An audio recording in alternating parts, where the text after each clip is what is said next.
My life's been nothing short of a roller coaster, but whose isn't, right? Born to a dad who had to play both roles after my mom decided motherhood wasn't her gig, I grew up quick, learned tough, and got myself through college without much fuss. Dad was the real MVP, working odd jobs, making sure I had what I needed, and keeping me on the straight and narrow. After college, I packed up my life and moved to the city for a job that sounded way fancier than it was, manager at a car company. It was there, in the thick of engine oil and sales targets, that my path took a turn I never saw coming. The night I met Daniel, I was out with some work friends, blowing off steam at some dive bar that had more character than cleanliness. He walked in like he owned the place, and maybe in a way, he did, charming the socks off anyone within a 2-foot radius. Our eyes locked, and that was that. Fate, if you believe in that sort of thing. "Hey," he said, sliding up next to me at the bar. His smile was easy, his confidence infectious. "Hey yourself," I shot back, trying to match his vibe, but feeling my cheeks heat up. "Smooth, Erica, real smooth. What's a girl like you doing in a dump like this?" His tone was teasing, his grin wide. "Living the dream, clearly," I replied, rolling my eyes, but unable to keep the smirk off my face. "And you?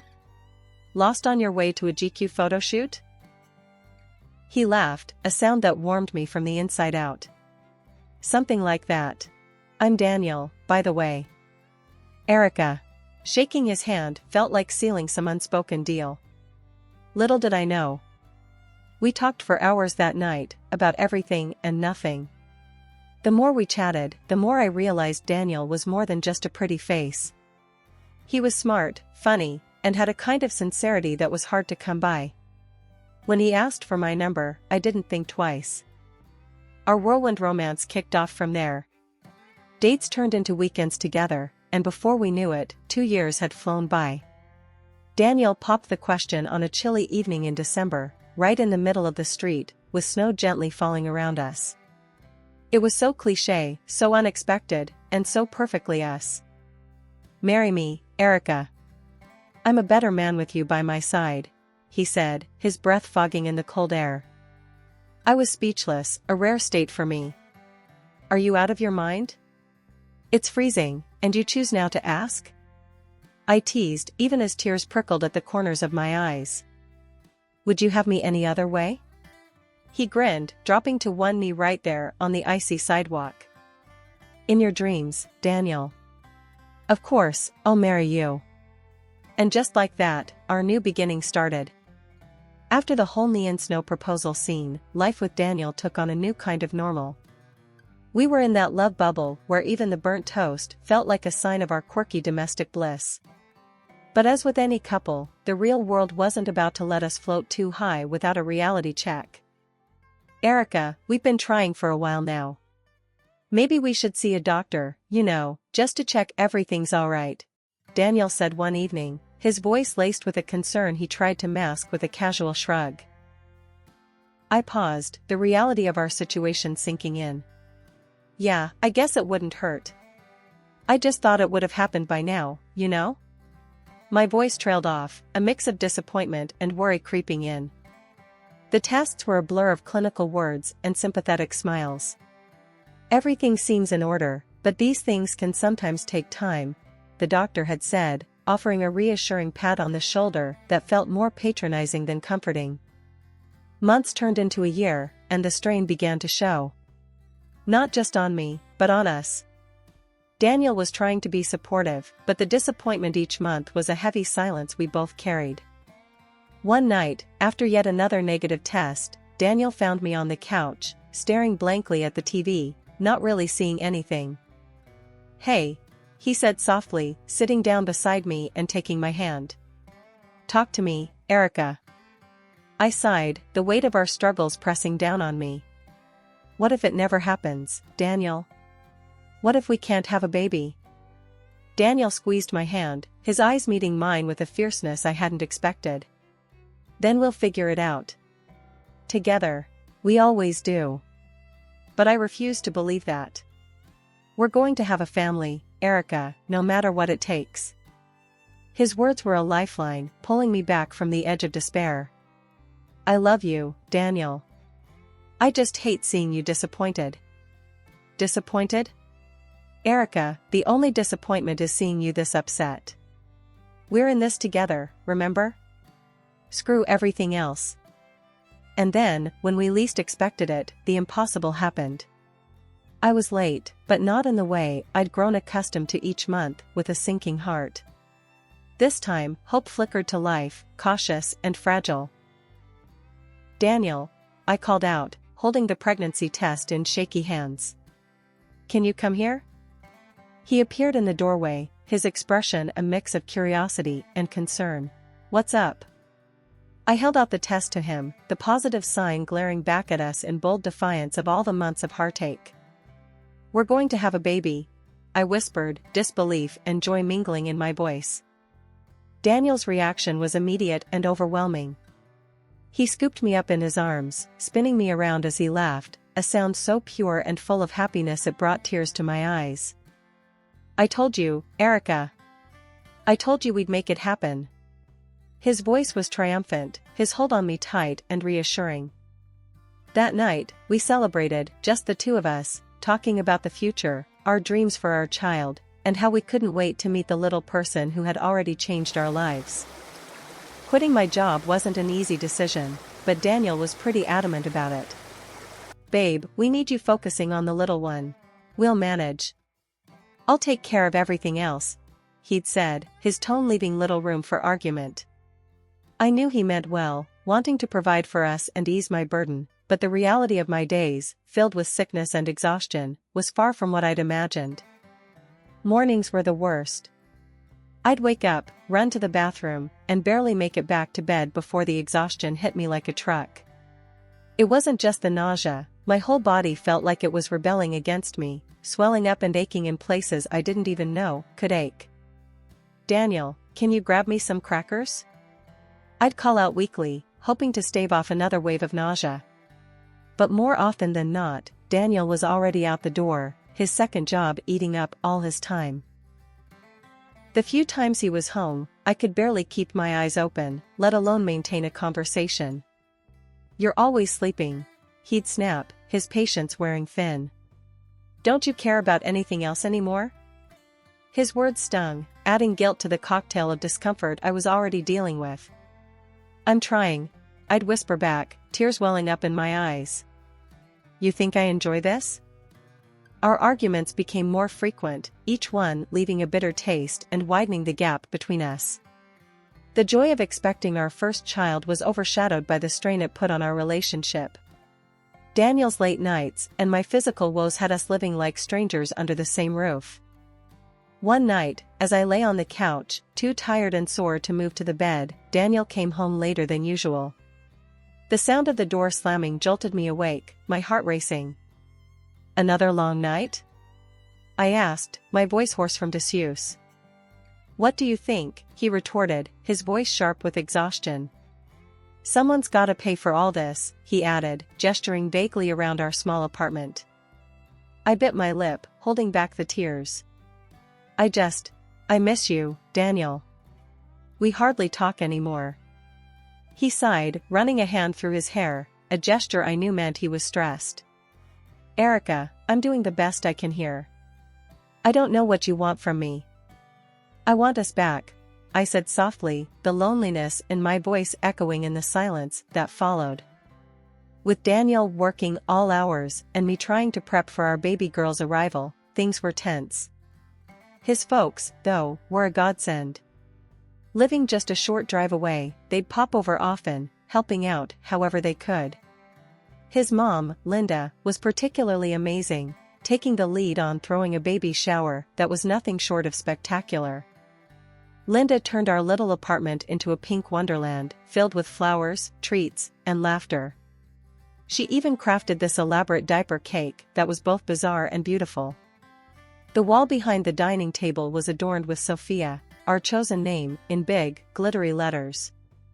It was perfect, except for one glaring absence, Daniel. I'd asked him, no, pleaded with him to make it back in time. It's important to me, Daniel. Please, try to leave work early for once, I had said over the phone that morning, hope threading through my voice. Yeah, I'll see what I can do, he'd muttered, the sound of his keyboard clacking in the background. I should have known then not to get my hopes up. The party was a hit, with Linda's games and jokes keeping everyone entertained. Yet, my eyes kept darting to the door, wishing for it to open and Daniel to walk through. But he didn't. Not until long after the last guest had left, long after the laughter had died down. He stormed in at 11 p.m., the joy of the day evaporating the second I saw his face, contorted in anger. What the hell happened here? He barked, staring at the mess of decorations and leftover food. I was on the sofa, feet swollen, emotions frayed. It was the baby shower, Daniel. Your mom and we organized it together. And you couldn't clean up? What's with that stupid name on the wall? Is that supposed to stay there? His words were like daggers, each one slicing through the happiness I had felt just hours before. Tears spilled over, my voice a whisper among sobs. It's our daughter's name, Daniel. Your mother put it up. I thought you'd be here. He scoffed, his anger unyielding. I was working, Erica. Something you'd know nothing about anymore. With that, he stormed off to the bedroom, leaving me alone, drowning in a sea of pink and tears. The next morning was as if the night before had never happened. Daniel left for work without a word, the tension thick enough to cut with a knife.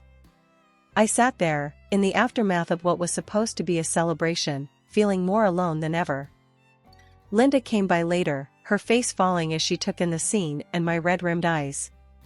He didn't make it, did he? It wasn't a question. It was an acknowledgement of a painful truth. I shook my head, unable to find the words. She sighed, her disappointment in her son palpable. I'll talk to him, Erica. This isn't right. But I knew deep down that no amount of talking would fix what was broken. Daniel had drifted so far from us, from me, that I wasn't sure he could find his way back. The day our daughter, Sophia, came into the world, it was just me and the buzz of my phone. I texted Daniel right after she was born, a simple message bursting with the biggest news. You're a dad. Sophia's here. But all I got back was silence, even though I saw he'd read the message. It was like shouting into a void, expecting an echo that never comes. Leaving the hospital, my in-laws were the ones by my side, not Daniel. They were angels, honestly, helping with everything from the car seat to setting up a little nest for Sophia back at home. You just focus on being a mom, Erica. We've got the rest, Linda, my mother-in-law, assured me with a warm smile that made things a little less heavy. When Daniel finally did show up, days later, his awkwardness around Sophia was like a wall between us. I don't think I should hold her. I might do it wrong, hurt her or something, he muttered, staring at his own daughter like she was a stranger. I tried to keep the peace, keep things light. It's not rocket science, Daniel. You won't break her. Here, just support her head, I said, gently offering our daughter to him. But he just backed away, shaking his head. Nah, better not. I'm all thumbs, remember? His attempt at a joke fell flat, leaving a sour taste. It was clear it wasn't just clumsiness holding him back, he didn't want to hold her, be near her. Things didn't get better. Nights were the hardest. Sophia, like any newborn, kept us up at all hours. But instead of pulling together, Daniel pulled away. One night, after a particularly rough round of crying, he announced, I can't do this. I need sleep for work. I'll be in the spare room. Just like that, then? You're bailing on us?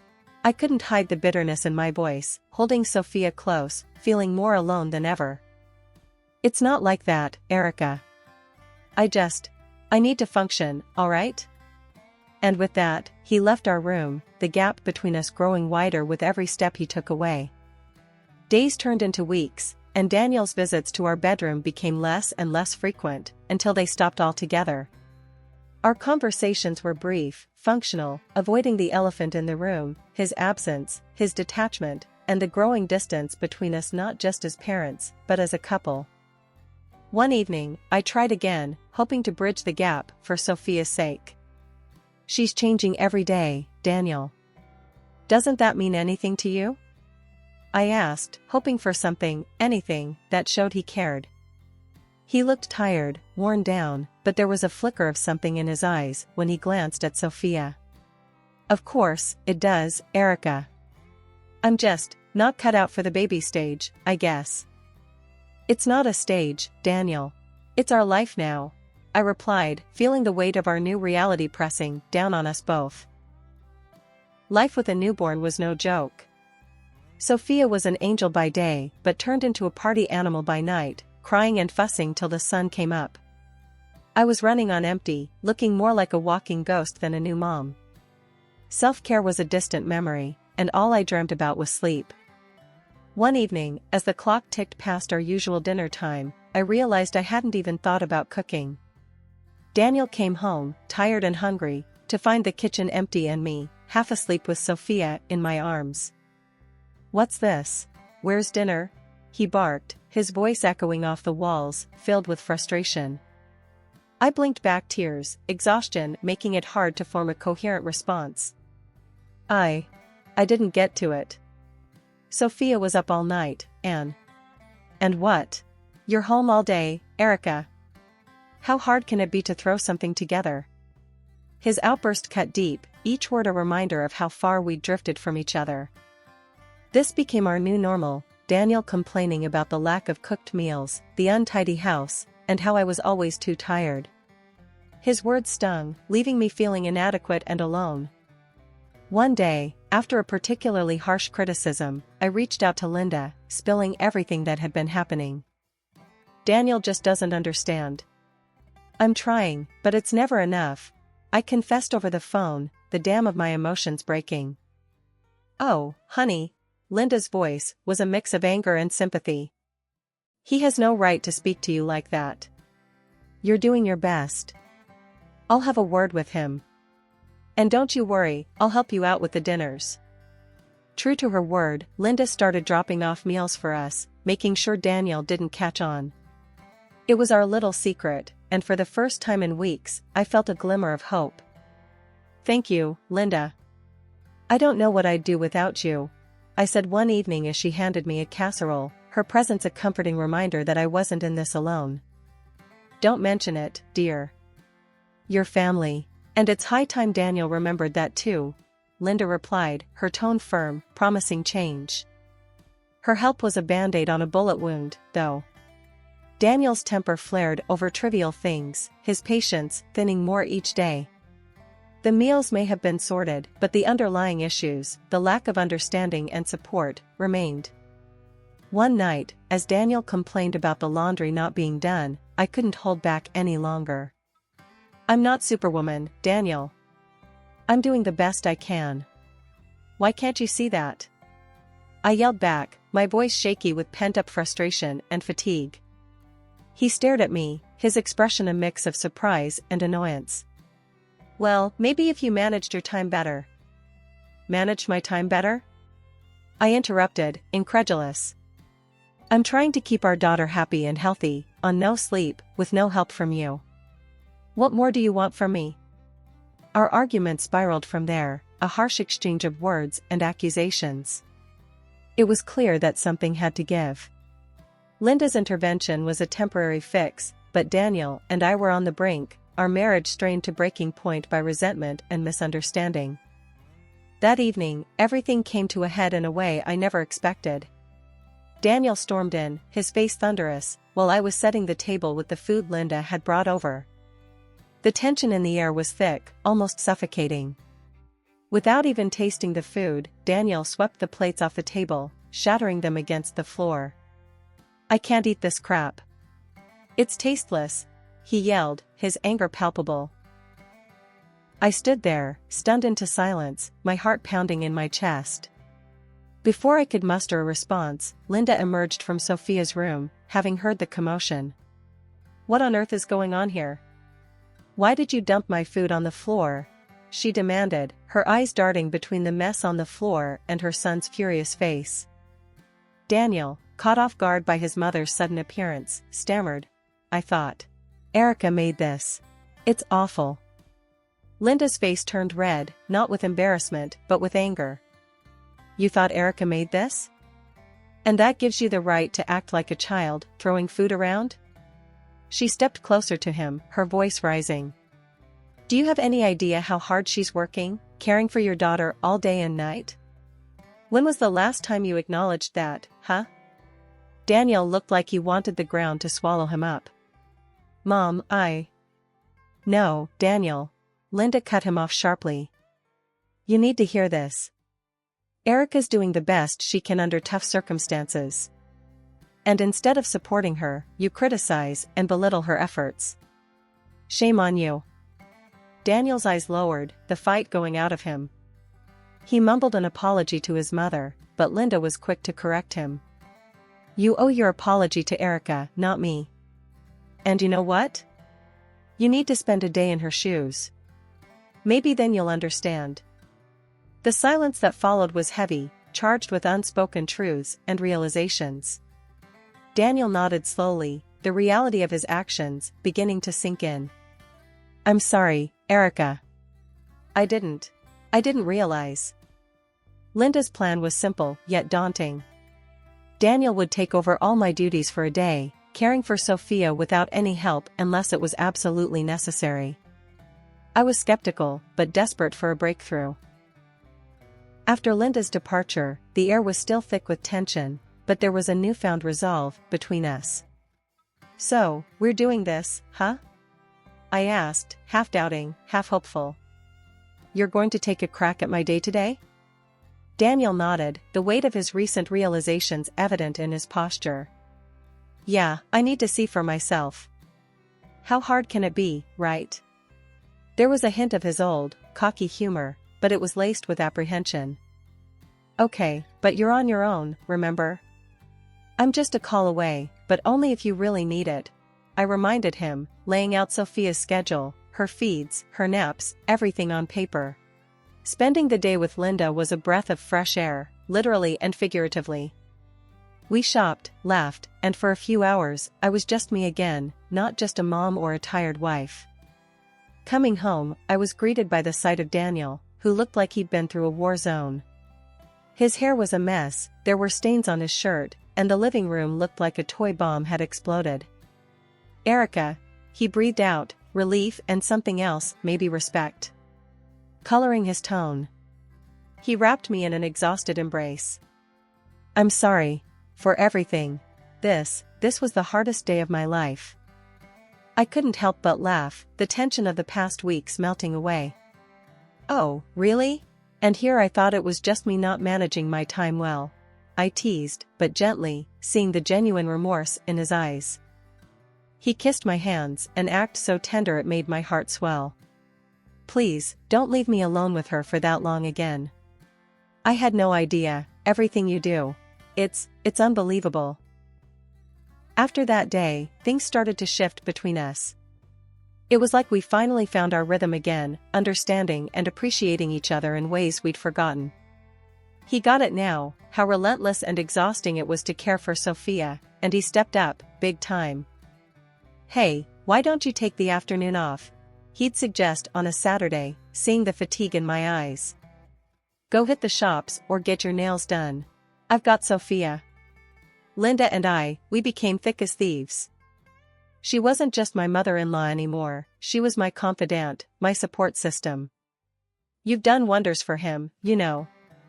For both of them, she'd tell me, and I could see the pride in her eyes. One evening, as we sat down after putting Sophia to bed, Daniel turned to me, his hand finding mine across the couch. I was thinking, maybe it's time for you to focus on what you want again. You've been talking about going back to work, right? I nodded, surprised. Yeah, but I didn't want to just spring it on you. We've just gotten back on track. He squeezed my hand, his smile reassuring. We're a team, remember? I've seen how much you've sacrificed, how hard you've worked to keep our little world spinning. It's my turn to support you now. The relief and love I felt in that moment was overwhelming. I've missed my work, but I was scared it would be too much for us to handle. "We'll make it work.